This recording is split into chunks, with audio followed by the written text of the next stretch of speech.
Good morning friend, स्वागत है आप सभी का मेरे यूट्यूब चैनल ड्रीम प्लेटफॉर्म पर। आशा करते हैं आप सभी ठीक होंगे और अपनी पढ़ाई सुनियोजित एवं सुचारू रूप से कर रहे होंगे। जिन लोगों ने अभी तक मेरा YouTube channel subscribe like share नहीं किया है, उन्हें ये वीडियो अच्छा लगे तब जल्दी से सब्सक्राइब लाइक शेयर कर दें। साथ ही साथ बेल आइकन भी प्रेस कर लें ताकि अपकमिंग वीडियो की नोटिफिकेशन समय पर आप तक पहुंच सके। चलिए बिना समय जांच किए आज का वीडियो शुरू करते हैं। आज हम जिस टॉपिक पर आपको कुछ जानकारी देंगे वह है ट्रायंगल। ट्रायंगल का जो हिंदी अर्थ होता है वो त्रिभुज होता है, ठीक है। तो ट्रायंगल का जो हिंदी अर्थ होता है वो त्रिभुज होता है। यहीं से शुरू करेंगे।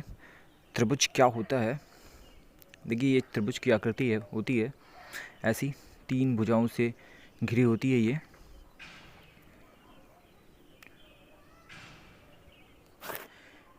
किन्हीं तीन असंरेख बिंदु को मिलाने से त्रिभुज का निर्माण होता है। देखिए, ये जो टर्म है असंरेख, इसका मतलब समझ लीजिए। देखिए क्या होता है, देखिए इसका अंग्रेजी जो होता है वो कोलिनियर होता है, ठीक है।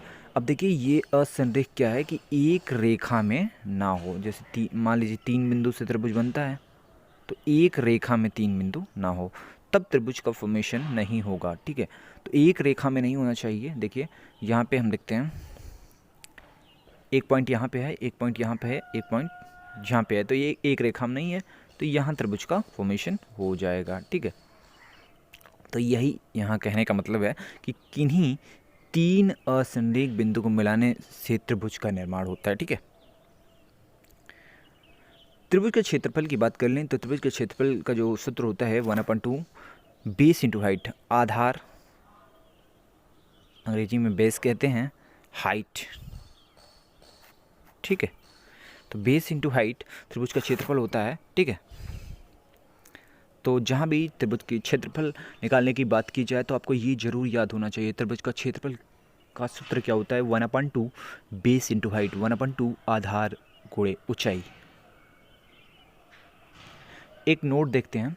समकोण त्रिभुज की भुजाओं में एक संबंध पाया जाता है। अब वो संबंध क्या है देखते हैं। समकोण त्रिभुज में कर्ण का वर्ग शेष दो भुजाओं के वर्गों के योग के बराबर होता है। आपको पता ही होगा समकोण त्रिभुज किस प्रकार का होता है। एक जो एंगल इसमें होता है वो 90 डिग्री का होता है, ठीक है, ठीक है। तो और ये 45, ये 45, ठीक है। तो ये समकोण त्रिभुज है, ठीक है। तो समकोण त्रिभुज में जो ये होता है ये इसको कर्ण कहते हैं, और ये लंब होता है और ये आधार होता है, ठीक है।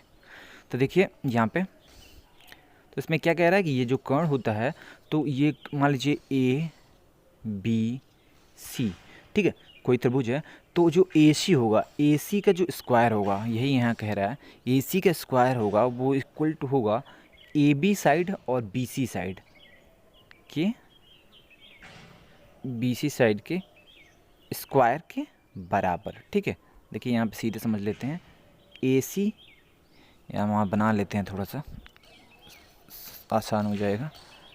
ए सी का square is equal to A B का स्क्वायर प्लस बी सी का स्क्वायर, ठीक है। तो यही यहाँ कहने का मतलब है, यही संबंध होता है समकोण त्रिभुज में, ठीक है। तो आप इसको याद रखेंगे, कर्ण का स्क्वायर बराबर लंब का स्क्वायर प्लस आधार का स्क्वायर, ठीक है। समकोण त्रिभुज का क्षेत्रफल की बात करें तो देखिए यहाँ समकोण त्रिभुज है, इसका भी क्षेत्रफल 1/2 बेस आधार, ये आधार है, बेस इनटू हाइट, ये इसकी हाइट हो जाएगी, ठीक है, ये इसकी हाइट है। तो इसका भी जो फॉर्मूला होगा क्षेत्रफल निकालने का वो क्या होगा? 1/2 into base into height, 1/2 into आधार गुणे ऊंचाई, ठीक है। चलिए कुछ क्वेश्चन देख लेते हैं सिंपल इस पे कि कैसे निकलेगा फॉर्मूला से। एक त्रिभुज का आधार 5 सेंटीमीटर है, ऊंचाई 4 सेंटीमीटर, त्रिभुज का क्षेत्रफल क्या होगा, ठीक है। देखिए यहाँ पे बताया गया है कि पहले आप त्रिभुज बनाइए, ठीक है, त्रिभुज बनाएं। आधार ये होता है, चलिए ए बी सी नाम रख देते हैं। देखिए जो बेस होता है वो बेस क्या है? B C. तो बी सी जो है आधार 5 सेंटीमीटर दिया गया है, ठीक है। और ऊंचाई जो होती है, ये ऊंचाई होती है ए बी ऊंचाई है, ए बी 4 सेंटीमीटर है। तो त्रिभुज का क्षेत्रफल क्या होगा? तो सबसे पहले हम लोग पढ़ चुके हैं त्रिभुज का जो क्षेत्रफल होता है 1/2 बेस इंटू हाइट होता है। तो बेस यहाँ पे क्या हुआ 5, तो 1/2 इंटू 5 इंटू, और जो लंब होगा, जो लंब या ऊंचाई जो भी कह लें, लंब या ऊंचाई दोनों सेम होती है, ठीक है। तो लंब ऊंचाई 4 सेंटीमीटर, ठीक। तो यहाँ पे जब इसको सॉल्व करेंगे 2 से 2 दूनी 4, तो यहाँ पे 10 सेंटीमीटर स्क्वायर, ठीक है। यहाँ पे क्योंकि क्षेत्रफल की बात की गई है तो सेंटीमीटर स्क्वायर होगा, ठीक है। तो ये आप याद रखेंगे, जहाँ भी क्षेत्रफल की बात की जाएगी वहाँ सेंटीमीटर स्क्वायर, मीटर स्क्वायर ऐसे करके होगा, ठीक है। दूसरा क्वेश्चन देख लेते हैं।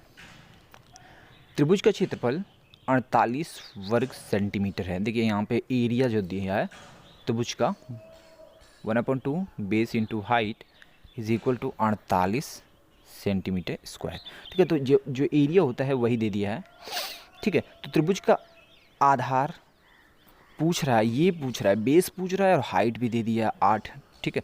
उसको कैसे सॉल्व करेंगे? देखिए एरिया जो होता है, देखिए एरिया दे दिया है, एरिया इसके बराबर मतलब बेस इंटू हाइट। देखिए एरिया का यही फार्मूला होता है ना, 1/2 बेस इंटू हाइट। एरिया दे दिया 48, तो 48 एरिया की जगह 48 लिख दीजिए, 1/2 सेम लिख दीजिए। बेस क्या दिया है? बेस ही तो निकालना है, बेस ही तो निकालना है, तो बी छोड़ दीजिए। हाइट 8 सेंटीमीटर दिया है तो उसको लिख दीजिए, ठीक है। अब देखिए 2 से इसको काटिए,